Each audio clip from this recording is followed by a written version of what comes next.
As a film educator, what student needs are the traditional model of film school falling short of addressing? So first and foremost, thank you for coming out tonight. It's nice to see some familiar faces and meet some new people. My name is Steele. I am, as Scott has said, I am a film educator. I teach at the Art Institute of Philadelphia. I have an ex-student here in the audience.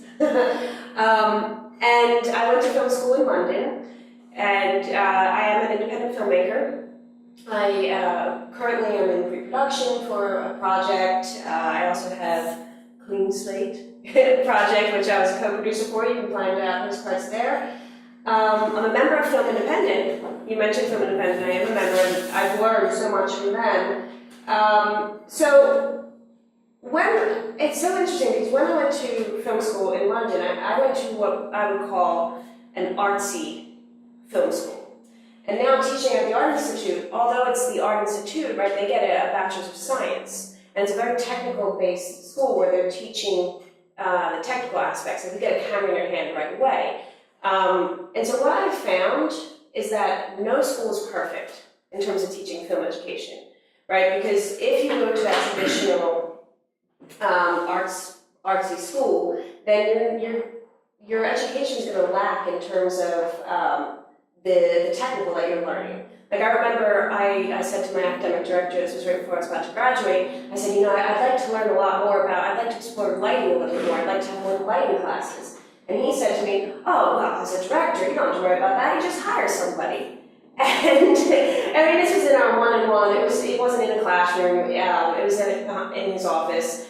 And I remember being dissatisfied with that answer and thinking, no, I want to learn this more. I want to explore this more.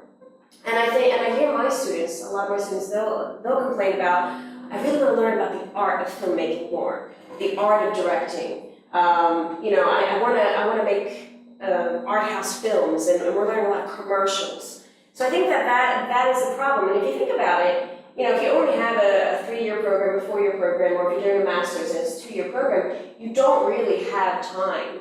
The school doesn't really have time to teach you everything, right? They are going to have to choose a focus, whether that be artsy or technical. So there are things that you're going to miss. So how do you pick up what you missed out on?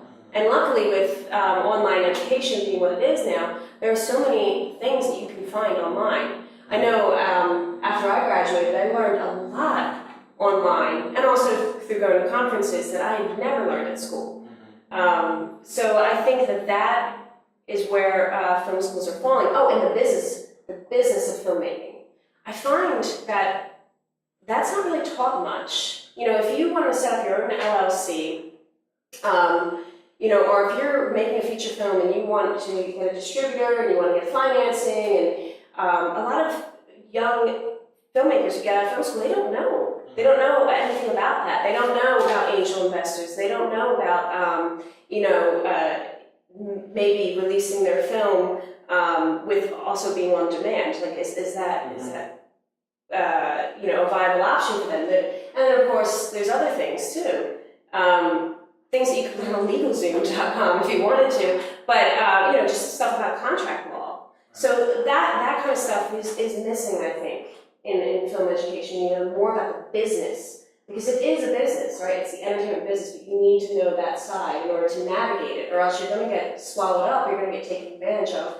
And so, again, because of online sources, filmmakers can now arm themselves with that information before they go into a pitch meeting or before they go to meet an investor. They can research this stuff because it's on there, it's online, and that's the beautiful thing about it, the landscape. When I was in college, I went to the Art Institute, which was very technically based, but I also spent 2 years at a very artsy-based film school, which was University of the Arts just down the street.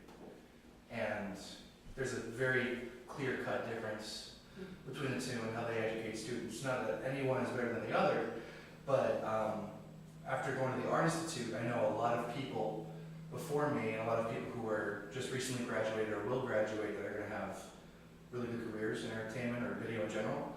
I only know about 3 people out of over 100 from UArts that have an actual career in entertainment. So the artsy schools tend to, you know, create scholars, you know, and craftsmen, but the technical schools make participants in the industry. Tradesmen, yeah. Yeah. Whether it's filmmaking itself or just this new Web 2.0, just video field where you don't need to be a filmmaker, you be someone that makes moving images that goes somewhere, you know, to make a living at it. Yeah, I think that's a really good point. If you don't mind me jumping on that. Yeah, absolutely. You have to have the technical know-how. You can't just go on a film set and say, well, you know, I know that, I'm trying to think of the filmmaker's name. I don't know, I know that such and such filmmaker did this in this film, and now I want to try it, but not know how to do it. You know, you can't just walk on a set and not have the technical know-how. So I think that's a really important point. And it also brings up that point that we had talked about before, about, well, do you even need a film education nowadays? You know? Using it through a traditional institution. Through a traditional institution, it's like if you have the technical know-how, and we had talked about, you know, well, what if you went to USC or what if you went to NYU? Doesn't that kind of guarantee your career? But it doesn't guarantee your career because if you don't have that technical know-how, you're not going to have a career until you have that, right? So you could have that technical know-how without going to those schools. So I think you bring a valid point. But it depends on what career do you want. Because I think that just having the technical know-how only gets you so far in the technical environment, and if that's what you want to do, more power to you. But what the traditional school is offering, which I don't think that it's better than what the online school is offering, but it's an opportunity to establish a network. Oh yeah, definitely. And it's that dialogue between artists that is different than a dialogue between texts. Now at the high-end level of text, dialogue is just as important because then ideas grow. But I think to disregard the formation as an artist is a huge mistake. I think. Well, and I don't think that that's not accessible offline. I mean online. Which part's not accessible? I think everything is accessible on the web. So I think that there is a formation there that has to do with a certain sensibility that is an integral part of being a filmmaker. It seems like the opportunity that keeps coming back is the fact that up till now, film schools have made choices. They've either focused on the art or they focused on technical, and a few of them do both effectively, and most will leave out the business piece. That's the sense I'm getting. So maybe the opportunity here in the world of online learning is to offer those supplements, and there already are, you know, organizations trying to do that. But I think what might exist presently is that the schools, the institutions, haven't embraced these supplemental choices. Like right now, they're sort of the opposition or the other, you know, and it takes the artist, the filmmaker, to want to self-educate, to fill in the spaces. But it would be a better situation if there could be this embrace by these institutions. No one's saying they have to be everything. I mean, it might be too much to ask them to be an artsy filmmaking school a technical and business, you know, all that. But if they were to embrace what else is out there and sort of push their students or inform their students about ways that they can, and even partner with these sources and promote these resources to become better and better at what they do, the goal at the end should be to have great filmmakers, right? Great new films, whether they're commercial filmmakers or they're, you know, making the films that move us in the theaters or on TV or whatever.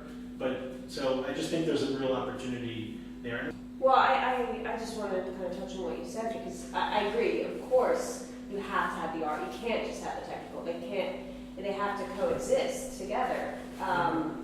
And what you said about traditional education, how it gives you the opportunity for networking and finding that group of people that you're going to continuously work with after you leave. Mhm. But it also buys you time to experiment, right? Yes. And to kind of find your style or your voice, and to kind of think outside the box a little bit. So I by no means am I bashing. I mean, I'm so happy about the education that I had that opportunity to explore in a very artsy manner. But I think that there's an opportunity, what you're saying, of a hybrid almost, where it's like, okay, traditional schools could maybe utilize these online classes to teach maybe things that their institution is lacking.